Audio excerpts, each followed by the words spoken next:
Hey everybody, this is Eddy Dacius. We're here for another episode. Excited to be here with you today. And we have a wonderful guest, So very excited. Her name is Stacy Valancy. And like you know, on this episode, on this show, we like our guests to tell us who they are. And we're just gonna introduce our guest, special guest, Stacy. How are you today? Hi, Eddie. Thanks so much for having me. I'm doing great today. Thank you. Oh yeah, thank you for coming in this podcast. Divine Purpose Podcast is brought to you by Dacius Facility Management. Dacius Facility Management, they will manage your property with a variety of services. Call them now 617-237-0106 or go online at www.daciusfm.com. Let's start with Divine Purpose Podcast. Let's go. Welcome to the Divine Purpose Podcast, where we transport you along one of the more dynamic journeys of life. Have you ever been curious to know what it takes to become a successful leader? Or about knowing the secrets of life through the Bible? How about engaging in conversation where no topics are off limits? We will take you to new levels with guests who can help you grasp the importance of your calling. Now, here's your host, Eddy Dacius, founder of Dacius Facilities Management.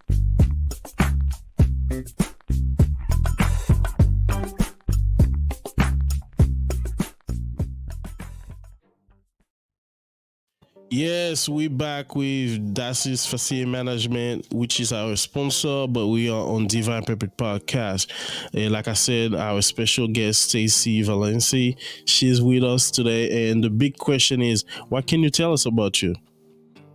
Thanks so much again for having me. My name is Stacy. I am a certified professional resume writer and career coach.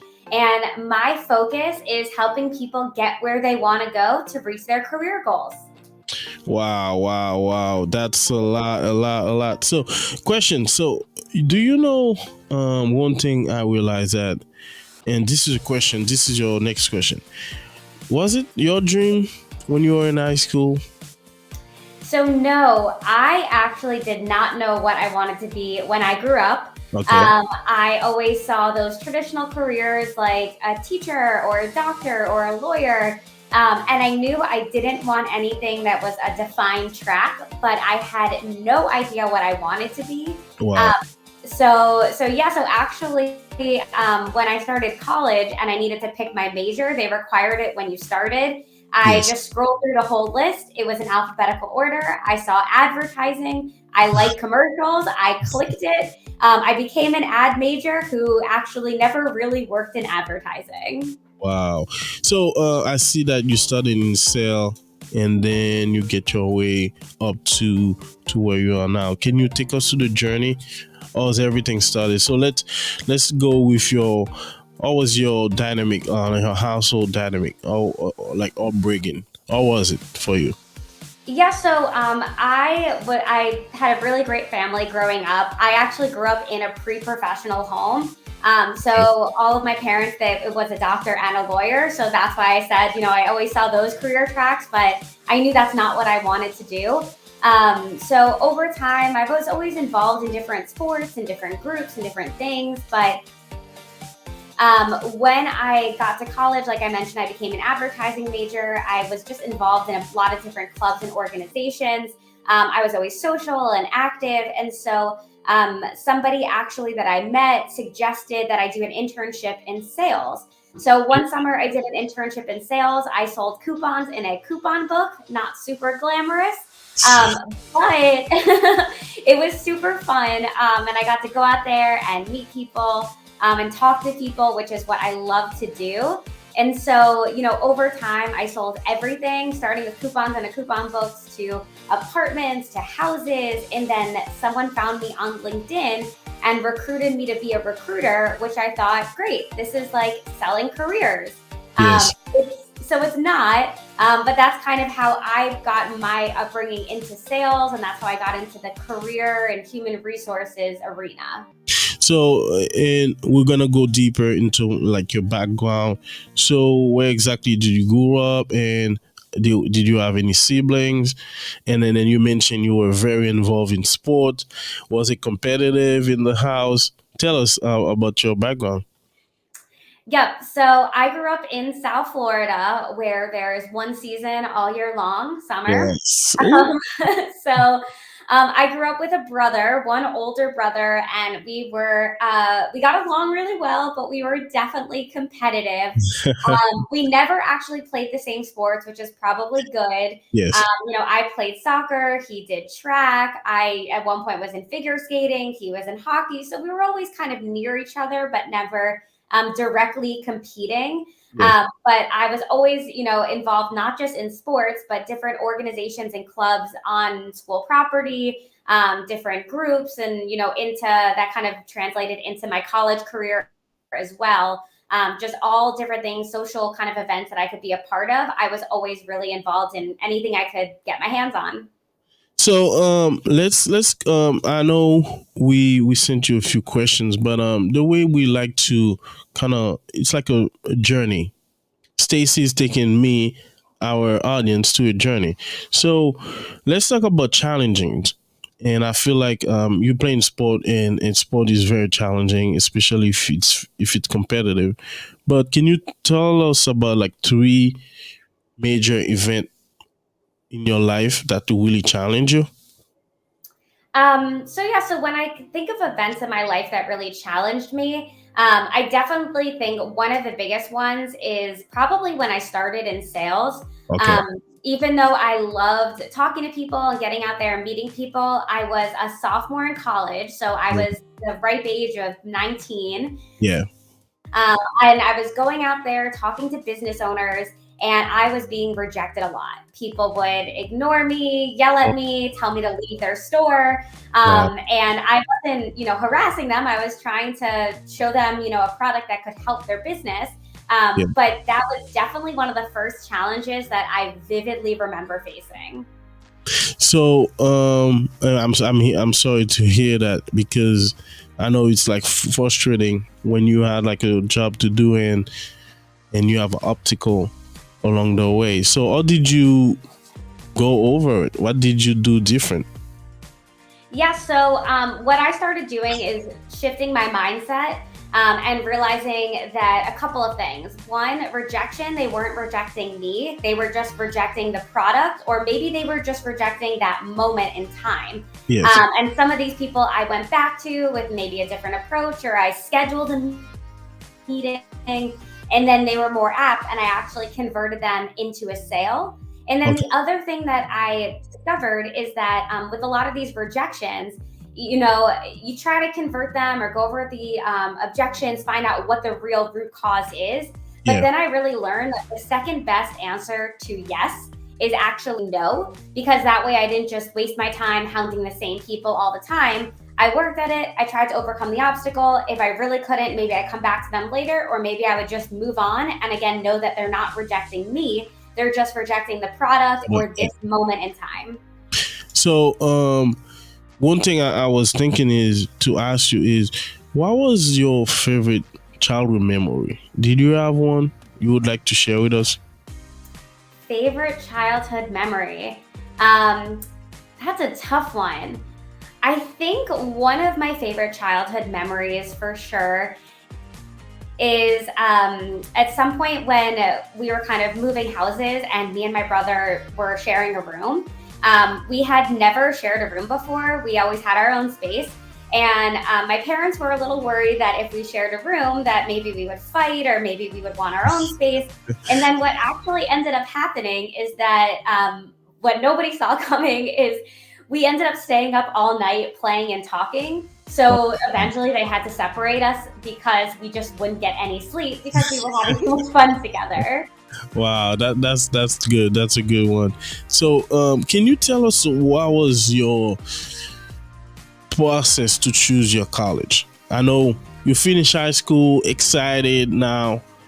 A lot of people applying for different colleges, and they have rejection. Some have a lot of offers. What was it like for you? Yeah, so when it came down for me, I mean, the one thing about Florida is there's the Florida prepaid program. So if your parents kind of sign you up when you're a kid, you lock in that tuition rate. So my Yeah. parents had done that for me, and there's a lot of colleges in the state of Florida. So it made financially sound sense for me to just stay in the state. So what I did is I started researching the different colleges. I toured the different colleges. And actually, of course, my brother decided to go to the University of Florida. He's 2 years older than me. So I did tour other colleges. I applied to other colleges, but that was my number one pick as well. Because I love the school and it was a really great educational program, but also it would be nice to have my brother there for 2 years. So, any advice you would like to share with people who's like just starting their career? Maybe they are in the process to choose like a college. Yeah, so I mean, those are, when it comes to choosing the college, it's like a kind of a personal decision. I would say just go visit, talk to people, and try to learn where maybe is the right fit for you. And when it comes to starting your career, I mean, just go for it. I think the biggest problem that a lot of people have is what I like to call paralysis by analysis. Mm, They spend so much time thinking like, oh, should I do this? Should I do that? What's the right fit for me? yeah. And I was in 3 or 4 different jobs before I launched my own business. Okay. So just get started somewhere, do something. If it works, then keep learning and growing from there. And if it doesn't, you can always shift and go somewhere else. I'm glad you mentioned my next question is like, how did you get to start your own business? Yeah. So, as I kind of mentioned earlier, I was always in sales. Eventually, I was recruited to become a Yeah. recruiter. And I loved what I did. I loved recruiting. But what I found is that there were so many people I would talk to that were awesome candidates, but they weren't a fit for the actual role I was hiring for. And so I was kind of helping people on the side with their resumes and their interview skills. And one day I just realized, wait, this is what I should be doing. So I actually quit my job, my Fortune 500 company job, Mhm. went all out on my own. I went back and I got my MBA, and I started my company where my focus is on working on the candidate side and helping people get where they want to go. So, can you tell us more? The name, I know we're gonna put it on the screen, but so the backstory. So, I know you went back to get your MBA. Now, there's no paycheck coming up, right? Coming in. So, you on your own. What was it like for you? Oh, that is a scary moment.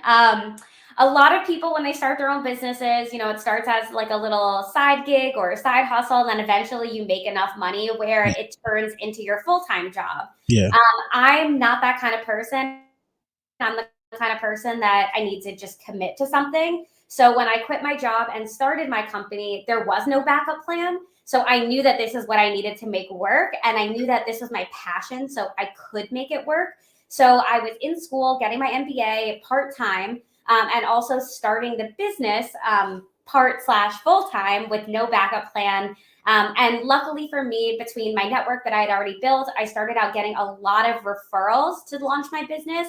And then I started building a little bit of a presence on LinkedIn. Yeah. And from there, it's just grown exponentially. So, what is it name? What's the name of your business? Next level career coach. Yeah, I think that's what's going on now, right? That's Yeah. yeah. So tell us about it. So what can people learn, and how you can help them? Absolutely. So when people come to me, they're usually at some sort of pivotal moment or some time that they're ready to make a change. So they have a target in mind, whether it's just a new job at a company or switching careers or maybe staying in the same job, but like a different industry. And so what I do is, like I mentioned, I help them get where they want to go. So we work together on resume writing, mock interviewing, and LinkedIn profile optimizing to help Yeah. them get from point A to the targeted point B. Wow. So, and this is very fascinating, and I like it. The reason is because when I was um maybe starting in my career, there's a lot of things I have to learn on my own. So, how important is it to have somebody like you in a new professional that's like embarking their career to make sure they get to their goal and be successful? Great question. So the way that I would kind of explain it is like taking the fast pass option at a theme park, or taking like the Sun Pass or the Easy Pass on the highway. So you could just get there from point A to point B, chugging along, going slowly, doing it on your own. Maybe it works. Maybe you get to that front of the line. Maybe it takes a little bit longer. Yeah. Or if you enlist a coach to help you, you can kind of learn everything a little bit faster, jump ahead of the line, and just get where you want to go quicker. So, and thank you for your answer. One thing we like to say in this in our podcast is like where everything is thrown at you in life, and then you realize, oh, this is who I am. This is what I need to do. So, did you remember what kind of trigger you to say, oh, nah, I need to start my own business. I need to help other people. I need to focus on my passion. Yeah, so I was always kind of doing this on the side, helping friends and family. And then while I was a recruiter, I was kind of helping to teach some classes on campus at the University of Florida on best practices from resume writing and mock interviewing and such. But there was one week I remember where there was just a lot of people that I was interviewing, and they were all really great candidates, but they weren't a fit for what I was hiring for. And I was able to see, their skills and their experience through their resume, but it wasn't really the strongest document. And that was the week that I discovered, wait, I need to help people like this, and I need to do this full time. So instead of trying to fit people into my little hole of what I was recruiting for, I needed to get out there and help people with their goals. So I know you on the other side, and you're not gonna spill the beans. So when like you had the recruiter hat, right? What exactly you're looking for? Do the company give you like a characteristic what they need, or is it up to you to find the right candidate? Yeah, so every recruiter and recruiting firm is a little bit different, but the way that I would explain it is on both sides, there's a little bit of art and science. So there's definitely the science part is that you're looking for certain skills, certain characteristics, certain verbiage or keywords on the resume, certain experience, maybe even certain credentials, depending on what you're hiring for. And then that art part comes from actually the person, the human being, because at the end of the day, there might be that ideal candidate, but somebody who might come from a totally different background that doesn't actually fit the normal mold might be the right fit for the job after you speak with them and really discover that they have the right personality. And then you can coach them into being successful in the job. So which of your accomplishment are you the proudest? So the accomplishment I am definitely the most proud of, I know we already talked about it, is definitely starting my own business with zero backup plan. I don't recommend this for people unless you're a little bit crazy and a lot determined, but definitely getting that off the ground and making it, a profitable and successful business. And I consider success by helping people within the first few months is definitely the thing that I'm the most proud of. So let's go a few layers down this. You said without a backup plan. What does that mean? So that means that I launched my own business. I did not have a job. I did not have an income. I actually didn't know what I would do if this didn't work. I didn't know if I wanted to go back to recruiting or what my other plan was. So I just jumped into this full force and was thinking, this has got to work. And if it doesn't work, I don't know what's going to happen, but this is what I believe in. And I believe in helping people. So that's why I jumped in with both feet. So what is the best compliment you ever gotten? The best compliment I've ever gotten, and I luckily have gotten this a few times, is that I am small, but I can command a room. I am only 5 feet tall. I am a very short statured individual, but I am very, not just loud, but I am definitely proud. And so when I go into a room, whether it's giving a talk to a bunch of people or a presentation on something, or even just working one-on-one with a client, the compliment is always that I am able to command the room, even though I'm probably the shortest person in it. Wow. Okay. So let's quickly go to this. So one thing I realize is on business is exciting, but there's that anxiety part of it where things are not going your way. and maybe you had like a different, maybe your expectation were that high, and then you realize and say, oh, this is how it is. So did you have a moment where you had to readjust yourself? So that's a great question. I've been really fortunate in that I haven't had too many anxiety leading moments. What I can tell you though, what I did have one that is definitely a little nerve wracking is the best part about owning your own business is that you're in charge of your own destiny, your own hours, your own pay. But that means that if you don't work, you're not making any income either. Yes. So earlier this year, I actually had my first baby. Oh, Um, and congratulations. Thank you. And I took off 3 months from work, which meant that 3 months of no income, which was fine because I had planned for it. But it's definitely a kind of anxiety inducing feeling that if you're not working, there's no income. So when you're your own boss and you know that you want time off, you need to proactively make more money or get more clients to prepare for the time that you're going to have less. Okay, wow. Congratulations on having your first baby. So I know it's exciting. So now I don't know if you're back to work or if you're still on vacation on maternity leave. Is it or was it for you to kind of combine both? Because I know having a baby is very demanding. It's like that's your life, that's your priority, but you still have to work. Or do you manage both? Yeah, so I'm back to work full time, and I do manage both. It was really nice to have the first couple of months just to really spend time with him and recuperate myself.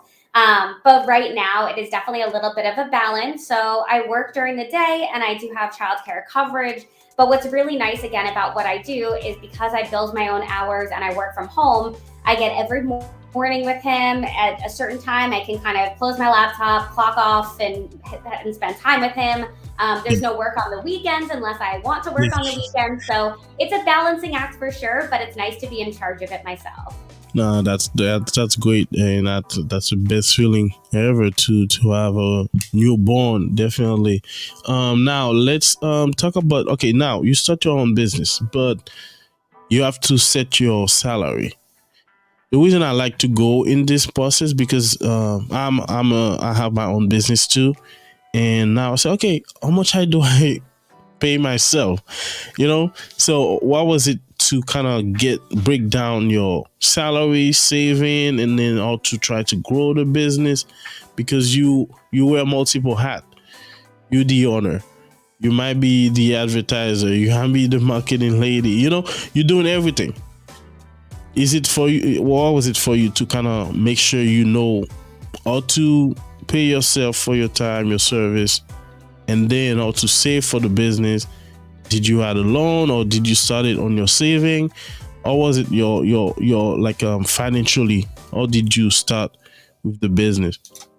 Great question. So this is where a lot of what I learned in my MBA actually helped me because I was able to kind of utilize that knowledge. I took some courses on business and entrepreneurship. And what I did from the beginning is I tried to build myself the most lean business possible with the minimal amount of expenses. I am a one woman show. I just hired a resume writer to assist me with some projects. But for the last 3+ years, I have been founder, CEO, advertiser, marketing, client relations, writing, mock interview coach, the whole 9 yards. So my focus, though, from the beginning was always to try to figure out how can I help people as quickly as possible and spend the least amount of money. And truthfully, this is where LinkedIn really came in for me because I don't spend any money on marketing or advertising. All I do is build connections on LinkedIn. I post regularly with real stories and real thoughts and motivational text. And from there, I've been fortunate to get my clients and then they refer me to other people. And so over time, I've been able to build a very, very lean business where I can help a ton of people without spending a lot of money.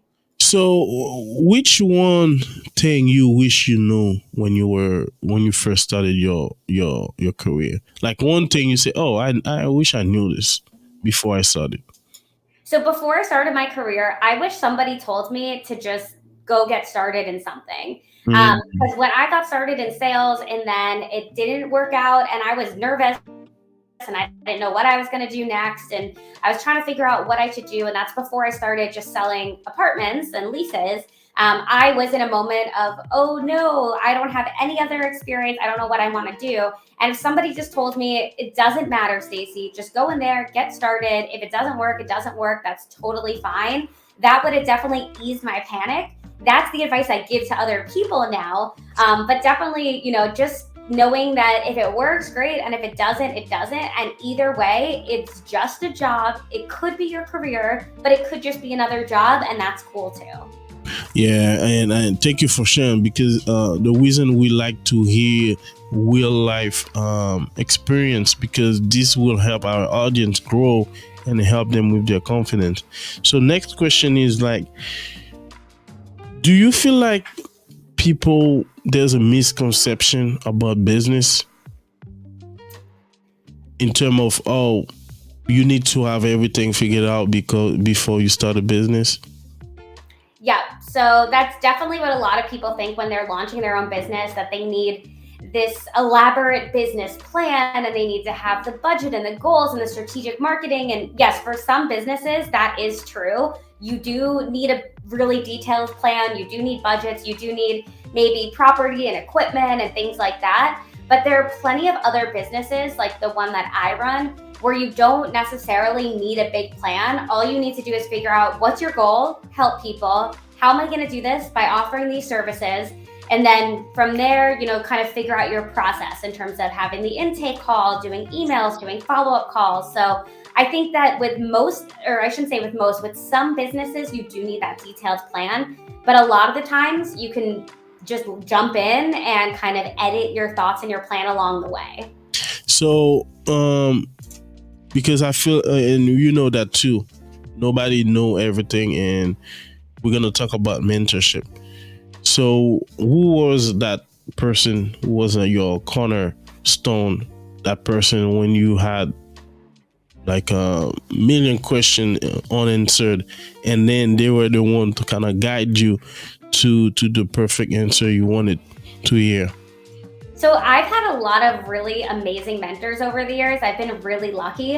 And I think that really stems from asking questions and really listening. And like you mentioned a moment ago, no one knows everything. I always like to say, you don't know what you don't know. And so every time I got to a pivotal moment or a question, whether it was starting my own business, making a new hire, working in a different industry, whatever it was, I sought out family, friends, or even professional connections, had phone calls with certain people, and would just listen to their story, listen to their advice. And over the time, I built a couple of really strong networks or really strong mentors that have really coached me through a couple of situations in order to keep me growing forward. Wow. That's good to hear. Good to hear. So, is there anybody in your circle who is, you don't have to say their name, but you can describe them in terms of that person when you wanted to throw in the towel, you wanted to give up, and that person will never let you give up? Sometimes you hide some stuff from that person, so because they're not gonna let you give up.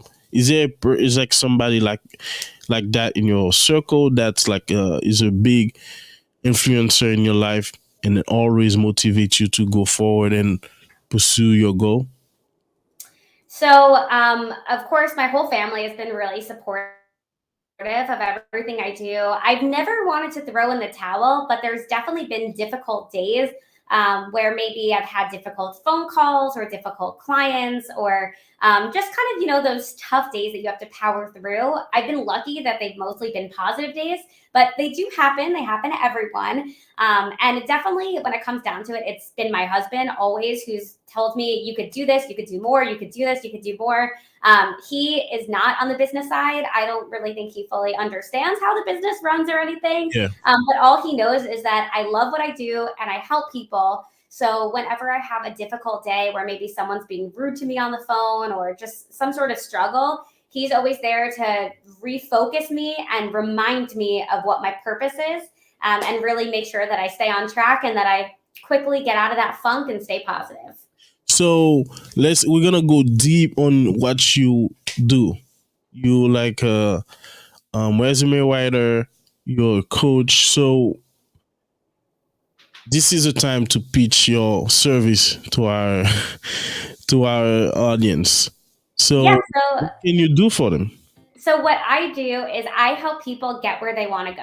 So if you have a specific job or career target in mind, you say, okay, I really want to move from being sales in the medical professional to selling technology tools. Or maybe you're a teacher that wants to pivot into being a trainer, or maybe you're an engineer or IT leader, human resources, marketing, and you're at that mid level and you really want to advance to that director level. What I do is I help you get there. And the way we do that is through building you a strong, targeted resume that works.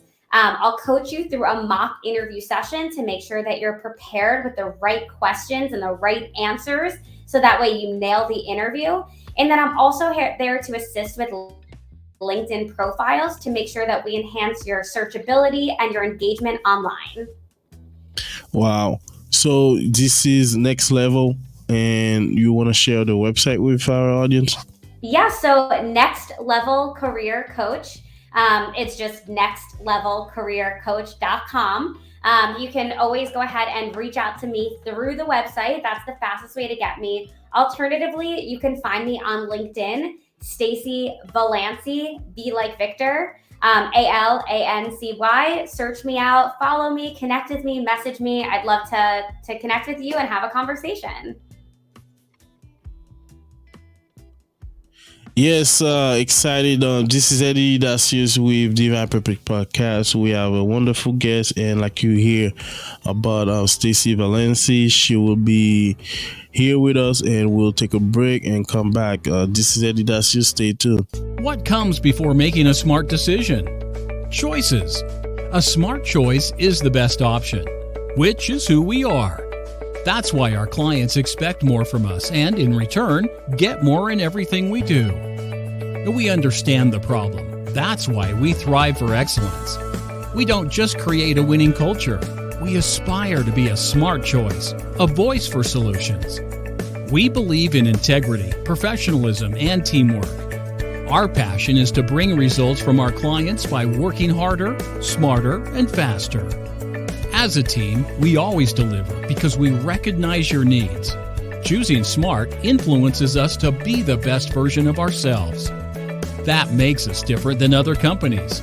It makes us confident in achieving our goals. It makes us who we are. And it makes us DFM, the smart choice.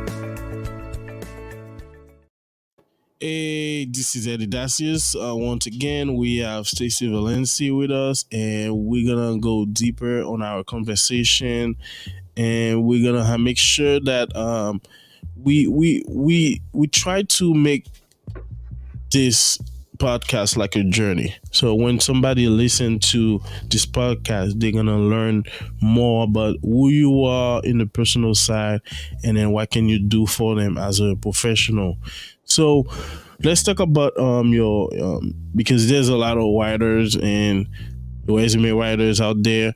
So what's the important skill somebody, let's say I'm looking for somebody to help me with my career, what should I be looking for so I can know I have the right person for me? Great question. So just like a lot of careers, there's a lot of people out there, a lot of really great writers, and a lot of writers that definitely can use a little bit of improvement. I would say that when it comes down to who you should look for, a couple things. Number one, a credential. I do have my certified professional resume writing credential. There's also one by the National Resume Writing Association. The people who have their credentials typically have to pass a test, and they are more current on best practices for resume writing. Another thing that I would say is just have a conversation with somebody to actually figure out who is doing the writing and do they understand what your job is. Because there's a lot of writers out there that really specialize, they really understand IT or HR or marketing, but they don't really understand maybe everything. So have that conversation with someone, make sure they understand what your goals are, and then, figure out if they're credible by looking on Google is a great way to see people's real results and, real star reviews. So that way you could check out, are they going to be a good resource for you? And thank you because I feel like looking at this as a in the outside, and I never use one, but I feel like I'm as I'm going bigger, and then I have more goals because you mentioned LinkedIn. How important is networking? I know you might have a great resume, but how important do you think is networking? So networking is really important. And again, it's kind of like that fast pass analogy. It could really help you get where you want to go much faster. If you think about the fact that for some jobs, there's hundreds or maybe even thousands of people that are applying online just like you, anything you can do to stand out is going to be important. So having a strong resume with the right keywords and the right accomplishment statements is going to be awesome. But also, if you have any sort of connection, whether it's a direct referral into the company or someone that you meet through LinkedIn, that's going to help you, rise above the stack of other applicants and set you apart. So, because you said keyword, the reason I'm trying to focus on it, why a keyword? So, how do you know the right keyword? So when it comes to the keywords, those are important to get not just past the ATS program, applicant tracking software, which is what a lot of companies have as almost like a resume screening tool. So you need to get past that. But also human readers are looking for certain keywords as well. So for example, if you're applying for a sales role, the computer and the human are looking for things like prospecting, relationship building, negotiating, closing.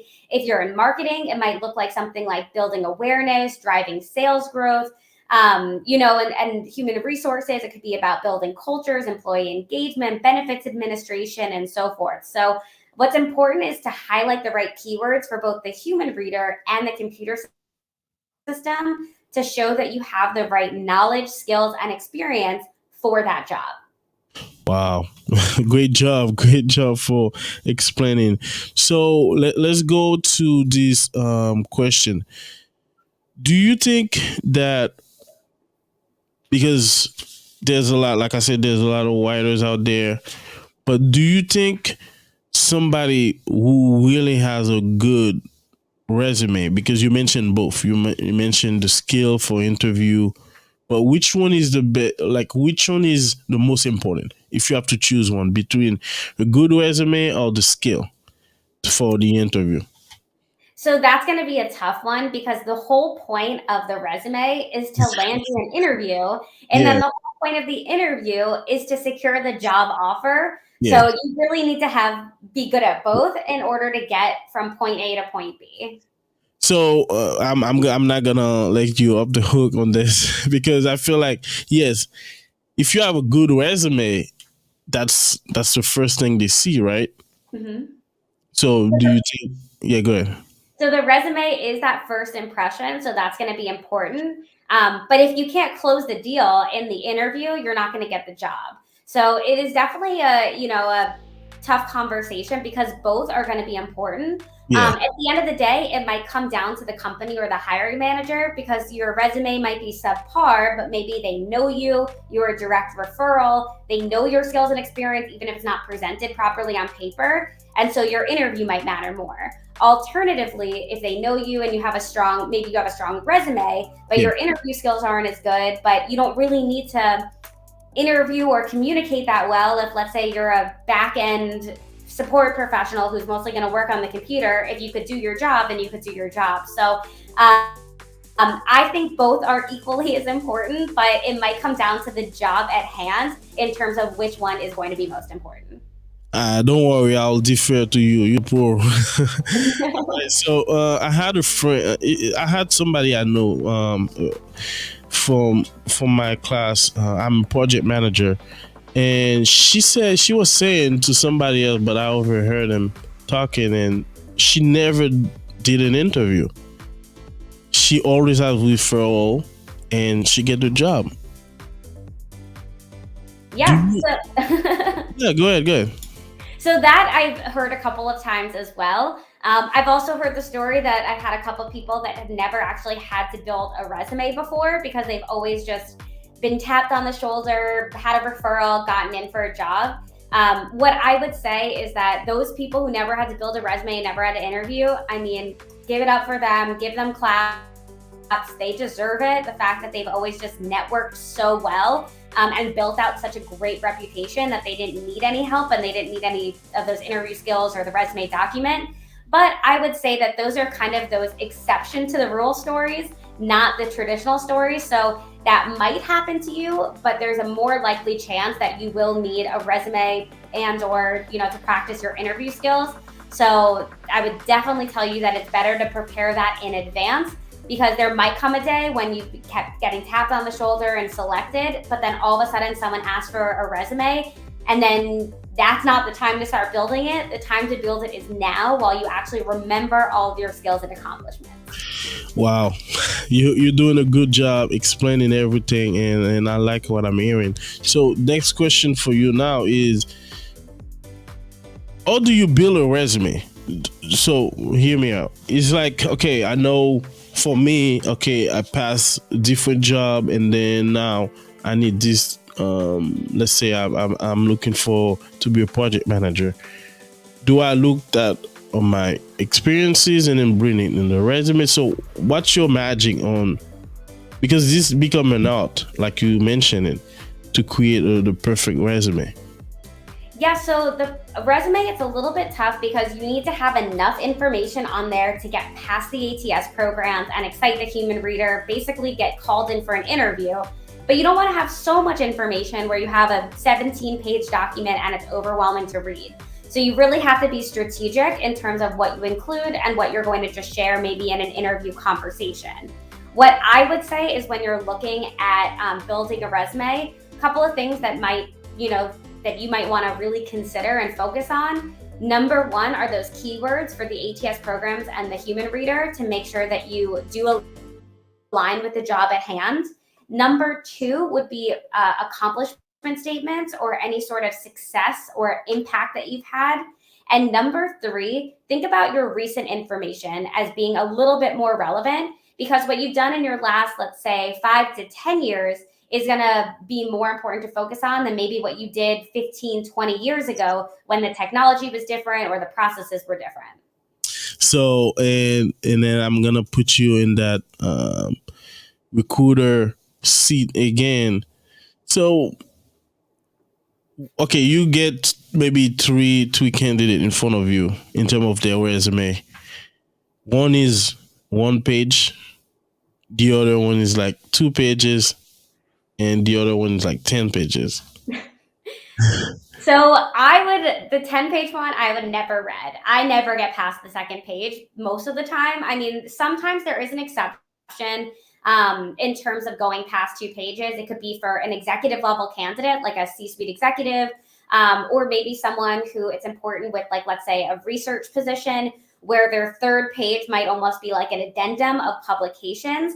But the majority of the time, the rule of thumb that I usually follow and what best practices indicate is that if you're between 1 to 3 years out of college, typically it's a 1-page resume. And then after that, it should be a strong 2-page document. Wow. Thank you for the tips, because I feel like people don't know exactly where to stand because they don't know. But that's why they have Stacy Valancy. If you guys want to succeed, look out for next level career coach and go on our website for more information. So now we will go with Hot Topic.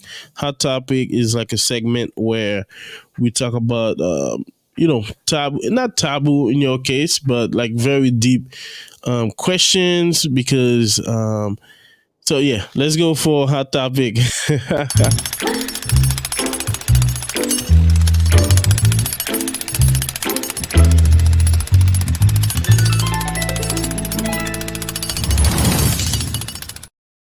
Eddy Dacius with Divine Purpose Podcast with Stacy Valancy. So Stacy, I heard that people say the ATS program is rigged. Is rigged?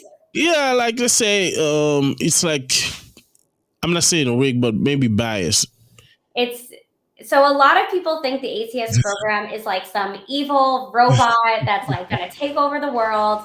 And that is a big misconception, because the ATS program is actually set up by the recruiter or the hiring manager.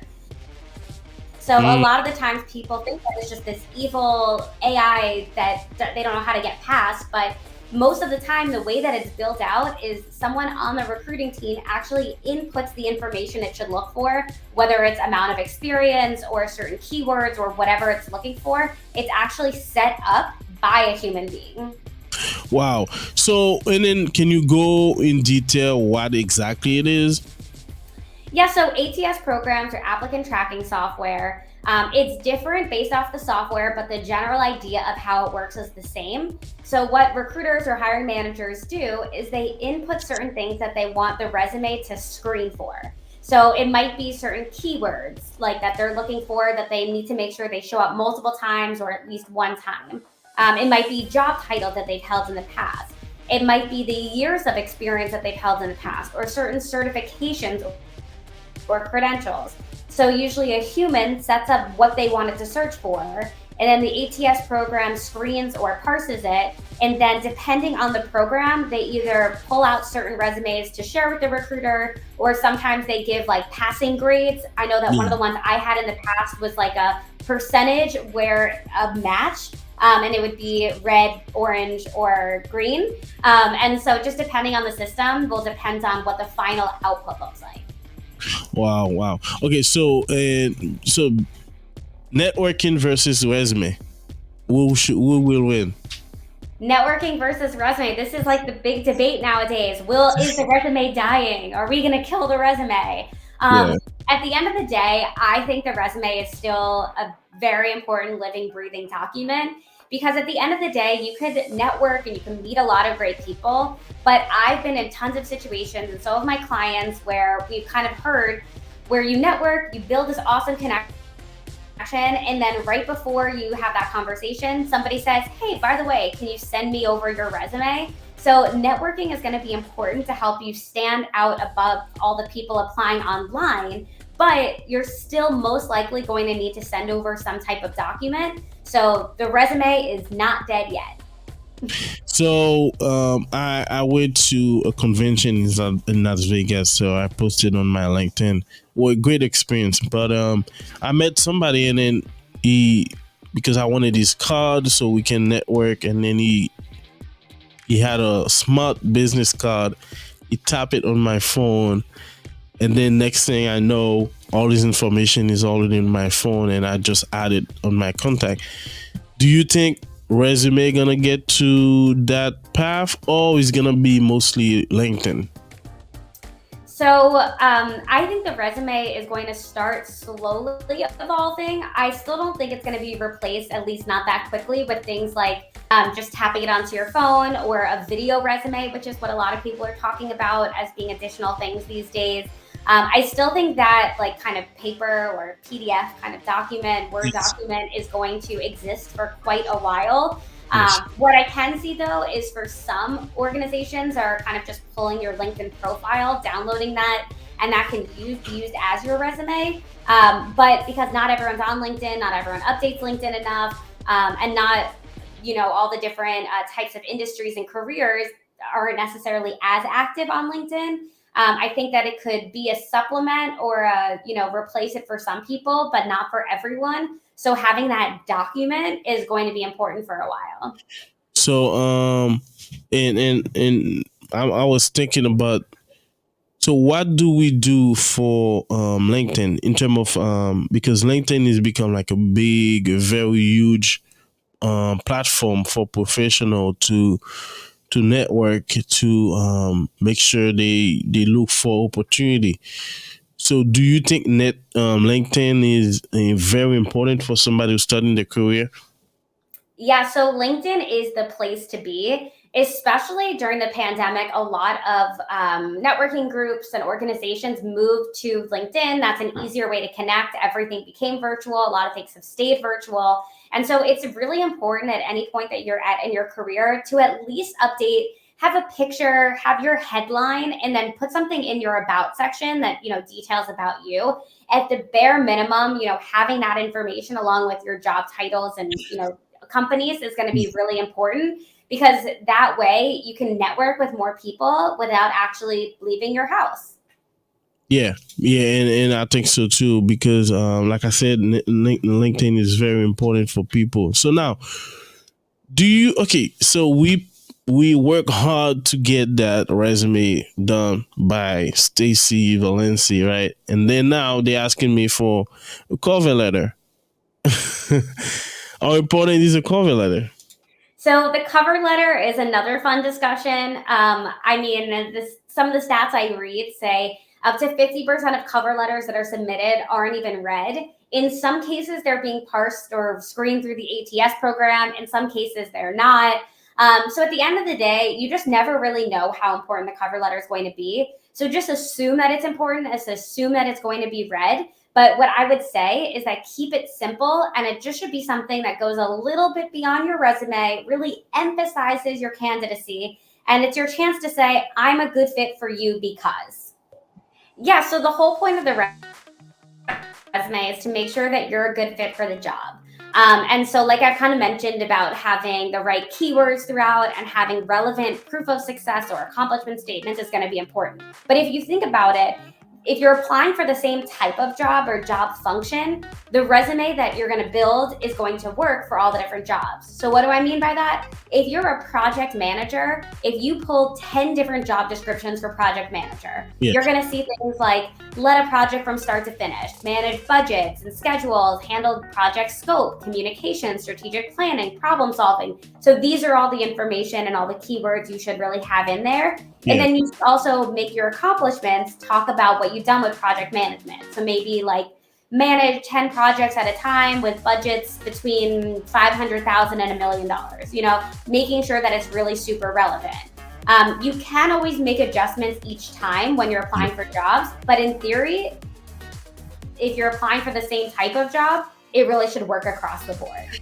Wow, that was great. That was great for our segment, hot topic. Stacy, you did really good. You did really good. Really appreciate it.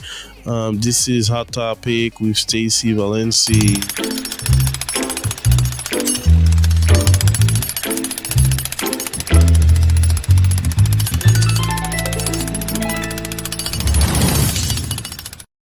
All right, so we are closing in. We're getting at the end of this episode. We're very excited to have Stacy Valancy. So we're gonna have some fun into to kind of see get a glimpse of who you are.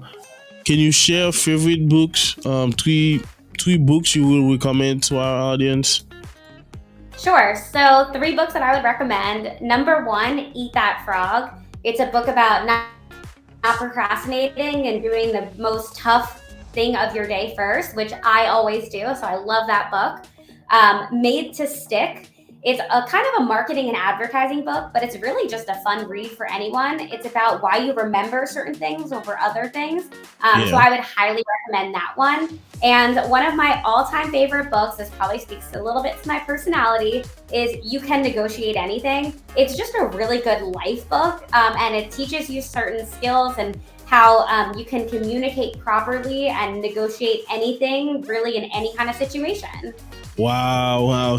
Thank you, Stacey. Very, very, very good on this. And I think our audience will definitely enjoy those books. Any movies? Are you a movies fan? You like movies? No? I love movies. My preferred genre, though, is across the board. Everything from rom-coms to thriller and suspense to feel-good movies. So it's hard to pick my top 3 for sure. But I guess for me, it just depends on my mood. What I can tell you is one of the movies that I always come back and watch no matter kind of what mood I'm in. I'm a big fan of Remember the Titans. I just think the whole storyline and the feeling of it and the feeling that you get watching them and the team get better. It's just like I am just engulfed every single time that I watch that movie. So do you have any experience where you help somebody and they were in a like very bad spot in terms of their resume, and then you really help them get to where they wanted to? Yeah, so this is the majority of the people that I work with. I mean, some people are super happy with where they are, or they're content with where they are, and then they get to a better situation. But I've worked with a lot of people who are overworked, underpaid, not happy in their current situation, the job, the industry, the company, whatever it is. And I love getting messages and emails all the time telling me how big of an impact that I've made, just, not just in their professional career, but I'll get messages from people telling me that because they're in their new role, making more money and they're happier, that their family life is better. Now they're trying to start a new family. They're thinking about moving or whatever it is, that this new role and this new career has really helped them, not just professionally. Wow, well said. Is there a question you wish I asked you today? Yeah, what is my favorite thing to do, and what do I tell people is my fun fact outside of work? What is it? So I'm going to answer that. I am a huge donut aficionado. So every time that I go to a new city, my goal is to find the top donut in that city. Usually that means eating a couple along the way to figure out which one's the best.